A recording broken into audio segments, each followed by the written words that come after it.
আসসালামু আলাইকুম ভিউয়ার্স।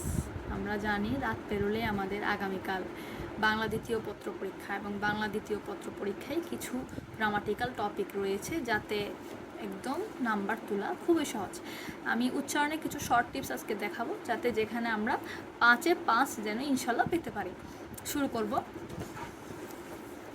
উচ্চারণে কিছু নিয়ম অনুসারে। প্রথমে স্বরেও যদি শুরুতে হয়, আসসালামু আলাইকুম ভিউয়ার্স, আমরা জানি রাত পেরোলে আমাদের আগামীকাল বাংলা দ্বিতীয় পত্র পরীক্ষা। সেই সাথে আমরা জানি বাংলা দ্বিতীয় পত্রে কিছু গ্রামাটিক্যাল টপিক রয়েছে যেখানে 30-এ 30 তোলা খুবই সহজ একটি বিষয়। সেখানে উচ্চারণ একটি টপিক রয়েছে। আমি চেষ্টা করব যেন তোমরা উচ্চারণে 5-এ 5 পেতে পারো। শুরু করব। উচ্চারণে যদি স্বরেও শুরুতে হয় সেই ক্ষেত্রে সেই স্বরের উচ্চারণ হবে কিসের মতো? ও এর মতো। দীর্ঘ ইকার থাকলে সেক্ষেত্রে আমরা ব্যবহার করব হ্রস্ব ইকার, এবং দীর্ঘ উকার থাকলে সেক্ষেত্রে হ্রস্ব উকার ব্যবহার করব। ঠিক আছে। তারপরে এ থাকলে স্বরেও জফলা আকার, এভাবে এ উচ্চারণের মতো হবে। ওই থাকলে ও হ্রস্বই, তারপরে ও থাকলে ও হ্রস্বও, ইয় থাকলে এটার কিছু উচ্চারণ রয়েছে যেমন বিজ্ঞান, বিজ্ঞপ্তি, বিশেষজ্ঞ প্রচুর রয়েছে সেগুলো, তা আমরা একটু দেখে নিব। এরপর ক্ষীয় হলে ক যোগ ক খ, তারপর হয় ময় হ হলে ম যোগ হ, এভাবে কিছু উচ্চারণের নিয়ম রয়েছে। তালবস্য, মূর্ধন্যস্ব, দন্তস্ব হলে আমরা তালবস্য এবং দন্তস্ব ক্ষেত্র বিশেষে ব্যবহার করব। তারপর যদি বিসর্গ এবং জফলা থাকে সেক্ষেত্রে পরের বর্ণ দুবার ব্যবহার হবে। তারপর যদি অনুস্বার থাকে সেক্ষেত্রে আমরা অনুস্বার স্থলে উ ব্যবহার করব। এছাড়াও অন্তস্থীয় জ, বর্গীয় জর ক্ষেত্রে আমরা শুধুমাত্র বর্গীয় জ ব্যবহার করব। এছাড়া ক্ষেত্র বিশেষে মাঝে মাঝে ঝ আমাদের দেখতে পাওয়া যায়। এরপর মূর্ধন্য, দন্তন্যর সাথে আমরা দন্তন্য ব্যবহার করবো। দেখি একটু এর সাথে উচ্চারণ কেমন লিখতে পারি আমরা। প্রথমে আমরা বলেছিলাম স্বরেও যদি শুরুতে থাকে সেক্ষেত্রে ও হবে, তাহলে এখানে স্বরেও শুরুতে আছে তাহলে আমরা ও লিখব। উচ্চারণের ক্ষেত্রে যে পয়েন্টে আমরা অর্থাৎ আমাদের উচ্চারণ স্টপ হবে ওই পয়েন্টে আমরা হসন্ত ব্যবহার করব। যেমন এটাকে পড়া হয় ও ধক্য, তাহলে ওত ধোক খো, যেহেতু আমাদের খেও আছে আমরা ক খ ব্যবহার করব।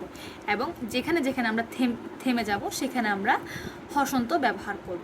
উচ্চারণের নিয়ম মূলত এভাবে শুদ্ধ অশুদ্ধ লিখে ঘর করে লিখলে টিচাররা মূলত ফুল মার্কস দিতে চায় এবং দেখতেও সুন্দর লাগে। তাহলে আমরা বুঝে গিয়েছি ও স্বরের প্রথমে থাকলে ও দিয়ে শুরু করতে হবে।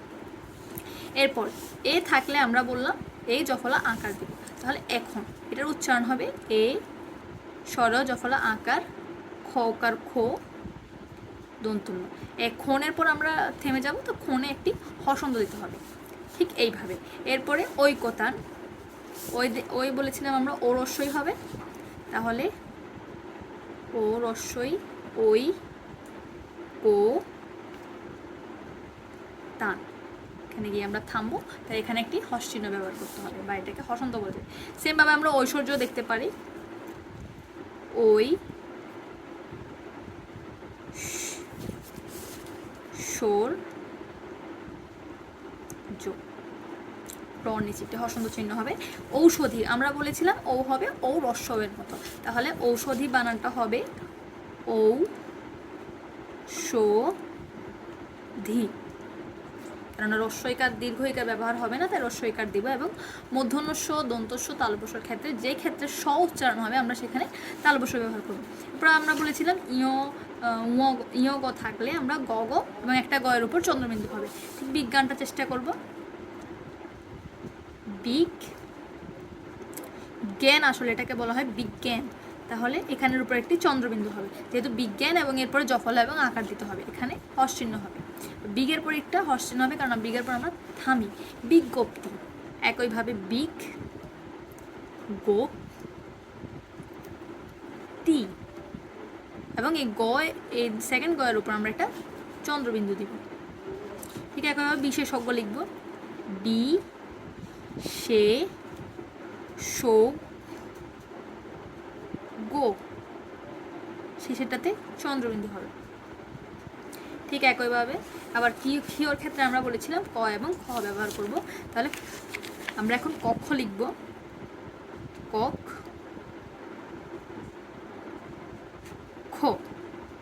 কক্ষ। একইভাবে দক্ষ এবং পক্ষ। আশা করি তোমরা বুঝতে পেরেছো কিভাবে এগুলো লিখতে হবে।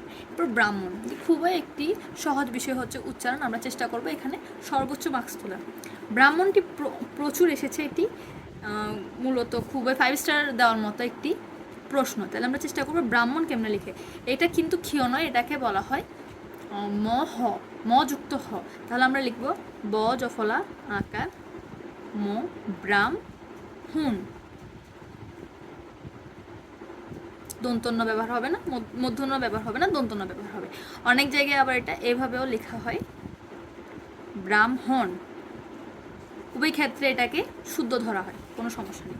স্বাগত, আমরা বলেছিলাম দন্তস্ব, তালবস্য, মূর্ধন্যস্ব, দন্তস্বর ক্ষেত্রে তালবস্য দন্তস্ব হবে, তালবস্য অথবা দন্তস্ব হবে। সেক্ষেত্রে ক্ষেত্র বিশেষে আমাদের দেখতে হবে যে কি তালবস্য হবে কিংবা দন্তস্ব হবে। সেই ক্ষেত্রে আমরা এখন দেখব যে স্বাগতর ক্ষেত্রে দন্তস্ব হবে কি নাকি তালবস্য হবে। আমরা একটু উচ্চারণে খেয়াল করবো, এটা স্বাগত। স্বাগত দন্তস্বর ক্ষেত্রে উচ্চারণ হয় না, কেননা দন্তস্ব উচ্চারণ যেমন দন্তস্ব এভাবে উচ্চারণ হবে। স্র উচ্চারণ হলে, স্ট্রং উচ্চারণ হলে ওই ক্ষেত্রে দন্তস্ব ব্যবহৃত হবে। যদি স উচ্চারণ হয় সেক্ষেত্রে প্রতিটি ওয়ার্ডে তালবস্য ব্যবহার হবে। স্বাগততে দন্তস্বর স্ট্রং বা তালবস্যর স্ট্রং উচ্চারণটা হয় না, সেক্ষেত্রে এটা হবে এরকম সা গ তো। এরপর আমরা দেখব শ্রবণ। শ্রবণে আমরা দন্তস্বর স্ট্রং উচ্চারণটা দেখতে পাই, যদিও এটা তালবস্য দিয়ে লেখে, কিন্তু আমরা এটাকে পড়ি শ্রবণ। তাহলে এটা লিখবে এভাবে শ্রবণ।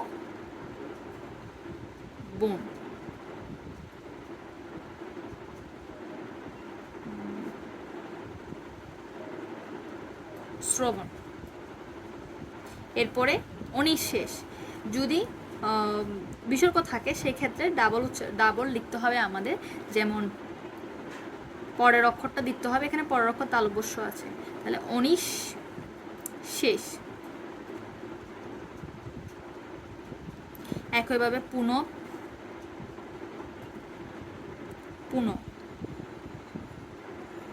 একইভাবে ইতপ,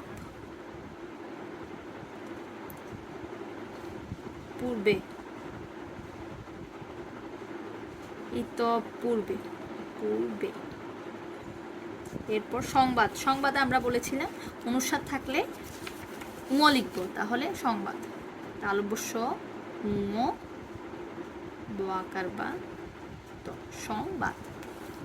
এরপর আরও কিছু প্রশ্ন আছে, আমরা চেষ্টা করেছি সবগুলো মোটামুটি রাখার, যাতে প্রত্যেকটা ব্যাখ্যার একটি করে উদাহরণ দিতে পারি। গ্রাহ্যর ক্ষেত্রে আমরা খেয়াল করব, এটা আমরা পড়ি গ্রাহ্য এবং সহ্য, এই ক্ষেত্রে ধরা যায় সহ্য। গ্রাহ্যর ক্ষেত্রে গ রফলা আকার গ্রা, বর্গীয় জ, হসন্ত, এবং এরপর আমরা বলি ঝো, গ্রাহ্য। ঝো যেহেতু বলি, এটা জ দিয়ে লেখা সম্ভব নয়, এটা অবশ্যই আমাদের ঝ ব্যবহার করতে হবে, গ্রাহ্য। এরপর এই ক্ষেত্রে সহ্য সে, সহ্যতে আমরা তালবস্য ব্যবহার করবো, কারণ এটাতে স্ট্রং উচ্চারণ নেই। সহ্য, ঝো। আশা করি তোমরা বুঝতে পারছো কিভাবে লিখতে হবে। আমরা যদি একটু টেকনিক খাটায় পড়তে পারি তাহলে অবশ্যই আমাদের উচ্চারণে কোনো ভুল হবে না ইনশাল্লাহ। চর্যাপদ লিখবো আমরা। চর্যাপদে অন্তস্থীয় জ আছে, আমরা জানি আমরা বর্গীয় জ, অন্তস্থীয় জর ক্ষেত্রে সবসময় অন্তস্থীয় জয়ের স্থলে বর্গীয় জকে সিলেক্ট করব। তাহলে চর্যাপদ, এটা আসলে চর্যাপদ, চোর যা পদ, এভাবে।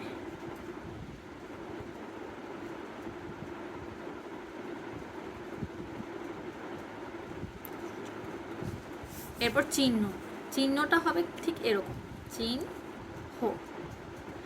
অর্থাৎ আমরা কোনো ক্ষেত্রে মধ্যনটা ব্যবহার করব না, সর্বক্ষেত্রে দন্তননা ব্যবহার হবে। আশা করি তোমরা বুঝতে পারছো। আমরা যেন উচ্চারণটি ভালোভাবে লিখতে পারি। সকলকে শুভকামনা জানাই এবং কালকের পরীক্ষা যেন তোমাদের ভালো হয়।